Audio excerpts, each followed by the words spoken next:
everyone, and welcome to a class address. Sorry I've been a little, at least visually, MIA. I was quite ill, and I was still checking in and responding to all the emails, but I could not create a visual class address. It was better that I didn't, actually. I hope you all had a wonderful spring break. We're now finishing up the final week and the final part of our Unit 3 project, and then we're going to be diving into our final unit project. It's going to take us to the very end of the semester, but we'll get to more of that later. What I want to do right now is talk about the instruction sets just a little bit and a few key elements of the proposal. So the first thing I'm going to do is talk about the proposal. Remember that you write the proposal first, requesting permission to create the instruction set. So we're operating under the assumption that you've already written that proposal, which you did right before spring break, and that was approved. And so now your part is to actually write the instruction set. So if you go back to the proposal, you have those list of proposed tasks. Those proposed tasks are what you're going to be doing to create the instruction set. Remember, when you're writing that proposal, that you should also be using APA citation and that it's a persuasive document trying to illustrate that there's a need, that there's a problem, and that you're the best candidates to fix that problem utilizing this tool, utilizing these instructions in a certain way, or this tool in a certain way. So let's talk about the instruction set for a little bit. On the playlist for this week, there are two videos. One's kind of funny, and the other one is basically talking about kind of some of the basics of actually writing out the instructions, details, descriptions, what should be visual, what should be text, things along those lines. This overview, however, talks about the layout, about the design of an instruction set. It's something that we don't really give a lot of thought to. But the idea behind an instruction set is that it should be task-oriented, which means don't necessarily tell me how it works, right? Tell me how to use it. So when you're writing an instruction set, you're not going to start describing the mouse and what it is and by, clicking this thing and scrolling here, right? You're talking about take the mouse, slide it to the upper right-hand corner of the screen, so the arrow's in the upper right-hand corner of the screen, and click once on the right-hand side. What this will do is that it will take you blah, blah, right? So you are not just telling how it works with all this superfluous information, but how to use it, okay, and what it's going to do. You also want to talk from the user's point of view. So it's a very declarative type of writing, oftentimes using the second person, where you might want to say, you will do this, or you should do this, or just say, click here, right?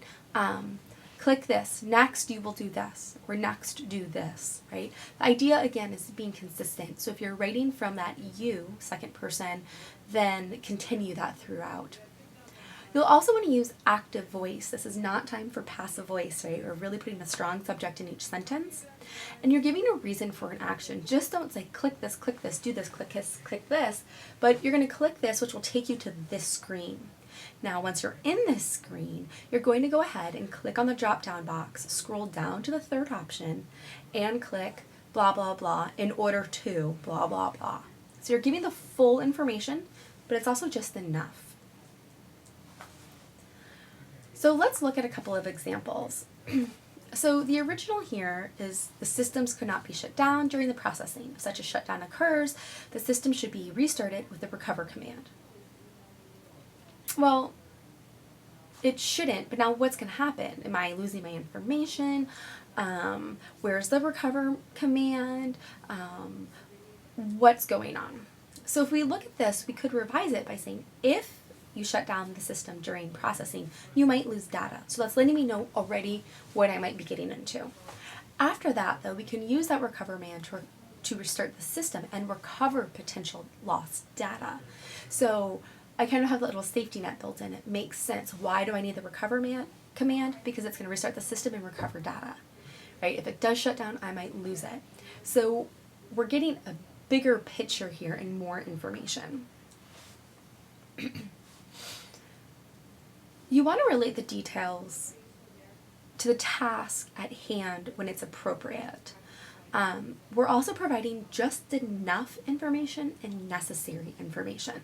So the idea behind this is that we don't need to talk about, for making macaroni and cheese, that there's 14 different ways you could make it. No, I'm telling you how to make it this way. I'm also telling you all that important information as it's related to each task step by step. So by the time I get to step 5, I'm not saying, well, if you remember back in step 3 when we did, no, right? You're keeping it per task. So it's really sequenced and it flows really well.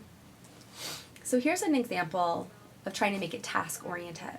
So if the NORS option is used, the routines are line edited as part of their load modules. If the res option is used, the routines are loaded separately.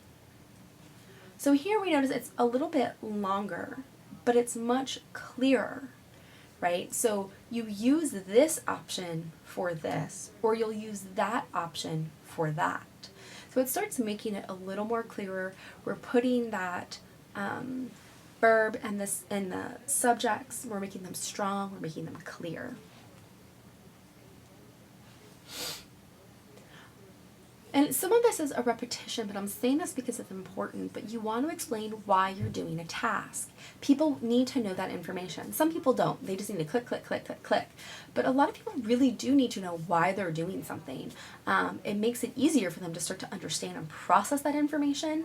And it also starts to become more intuitive, right? If we can start seeing the rationale behind the actions, right? We can kind of almost guess now what's going to come next. At the beginning, you often have the requirements for completing a task. You might have this at the beginning of your instruction set, talking about you will need a computer. It might need this kind of an operating system. You might need login and password information. You might need to download a certain technology or an app or a smartphone or a tablet, right? So things like that. You also want to provide steps of a task, right? So broken down from large to small. We've seen some of this, right? We think about lists and things along those lines, the different levels, right? And making sure that they're all in sequential order. There's also tips and examples that can come in visuals, that can come in little call outs, and we'll look at that. That can also call for hyperlinks, things along those lines. So using a call-out box, a hyperlink, let's come down and look at this page. Some of you may recognize this. It's if you're going to reset your password or your login, or if you're trying to find out that information. So we can see here we have a nice consistent color palette. We also have call-outs. Our call-outs are here on the side. These are some of the more frequently asked questions. It's drawing our attention to some of these areas. We also have hyperlinks, right? So if I click on this, it'll take me to these centers, right? They're also really easily identified. And so we have all of these kind of elements. We also have just enough information. We have 3 options. Manage my identity, which goes with the first one. What is my identity, right? We have resetting maybe a username, and then we have what is the username, right? And then we have finding it, and then what is it again, right? So it's coming down really sequential, easy to understand. We have things that are kind of outside of the step box to help make sense of the situation.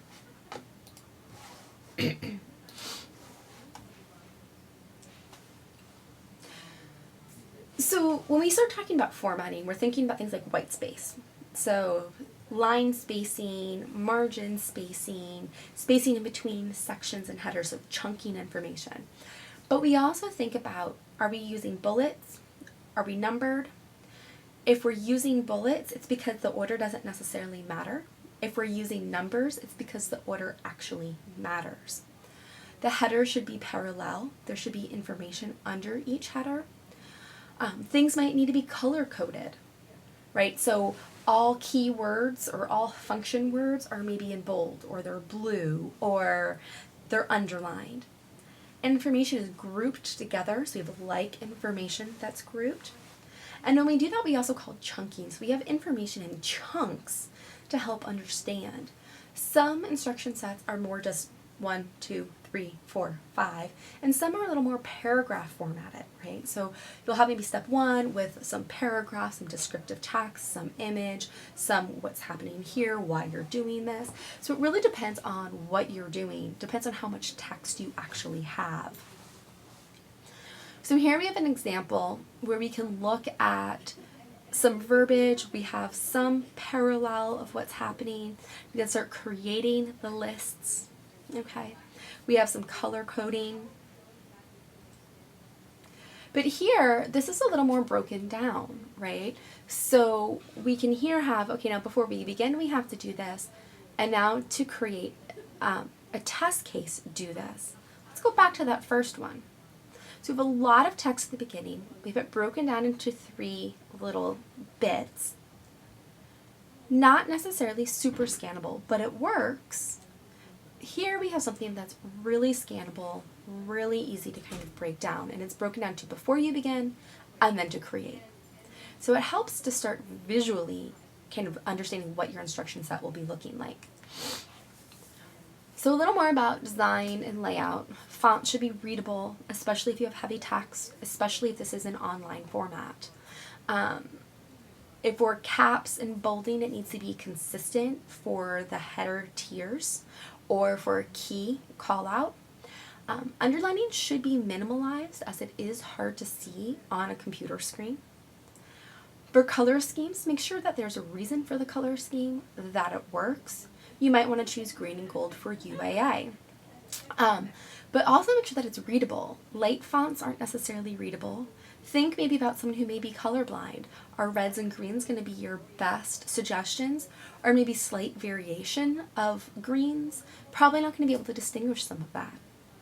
Also, again, think about that white space, the borders, the spacing between, even the paragraph spacing, indenting, and of course sizing. 10-point font is going to be way too small.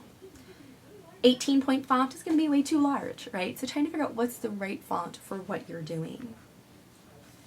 All right, so that's kind of the basics of some of the design layout. I want you to continue thinking about your projects. Remember APA citation.